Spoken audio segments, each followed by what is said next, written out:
घर नसलेल्या आणि गरजू लाभार्थ्यांना स्वतःच्या हक्काचं घर मिळवून देणारी प्रधानमंत्री आवास योजना अत्यंत चांगली आहे. खासदार विशाल पाटील. विकास कामांच्या प्रत्येक कार्यक्रमात खासदार विशाल पाटील हे हजर असतात. याचा अर्थ ते भाजपमध्ये येणार आहेत असा कोणी काढू नये. पालकमंत्री चंद्रकांतदादा पाटील. घर नसलेल्या गरजू लोकांना आणि बांधकाम कामगारांना स्वतःच्या हक्काचं घर मिळवून देणारी प्रधानमंत्री आवास योजना अत्यंत चांगली आहे असं मत खासदार विशाल पाटील यांनी व्यक्त केले. सांगली जिल्ह्यात ही योजना राबवत असताना आपल्याकडून जे शक्य आहे ते सहकार्य केलं जाईल असं आश्वासनही खासदार विशाल पाटील यांनी दिले. दरम्यान विकास कामांच्या प्रत्येक कार्यक्रमात खासदार विशाल पाटील हे हजर असतात. याचा अर्थ ते भाजपमध्ये येणार आहेत असा कोणी काढू नये असं वक्तव्य पालकमंत्री चंद्रकांतदादा पाटील यांनी केले.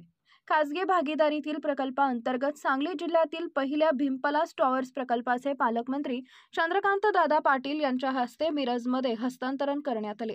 या कार्यक्रमाच्या निमित्तानं पालकमंत्री चंद्रकांतदादा पाटील आणि खासदार विशाल पाटील हे एकाच प्रधानमंत्री योजना एक मधला हा प्रकल्प अत्यंत छानपणे केलेलाच आहे आणि आता प्रधानमंत्री 2 मध्ये टार्गेट वाढलेलं आहे. प्रधानमंत्री आवास योजना 2.0 मध्ये 10 पट टार्गेट आज केंद्र सरकारने घेतलेलं आहे. अभिमानास्पद गोष्ट आहे. आम्ही जरी त्या ठिकाणी सत्तेत सामील नसलो तरी कौतुकच केलं पाहिजे की एवढ्या मोठ्या प्रमाणात घरं बांधायचं, घरं बांधायला मदत द्यायचं नियोजन केलं, योजना राबवली. आमची मागणी होती की ते 2.5 लाखाचं आणि ग्रामीणचं 1,20,000 25,000ची रक्कम थोडी वाढवावी.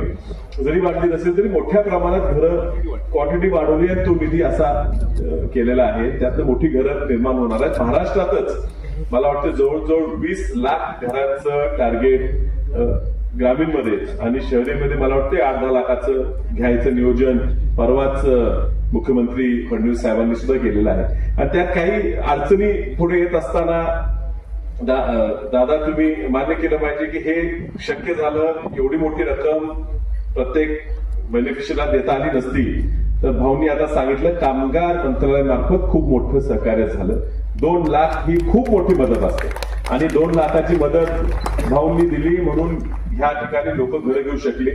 शहरात खूप लोक इच्छुक आहेत मात्र यादी बनत असताना घर बांधताना प्रत्यक्ष 8-10 लाखाच्या घर बनत नाही म्हणून ती यादी फायनल स्टेजवर असतोपर्यंत जवळजवळ 90% गळते. कारण वरचे पैसे द्यायला नसतात. आणि मग तुम्ही बोलला की कुठला डेव्हलपर करत असतील आणि काही स्वस्तात करत असेल, जमीन स्वस्तात देत असेल, त्या बाबतीत सुद्धा आम्ही निश्चित प्रयत्न करू. असे काही लोक पुढे आले.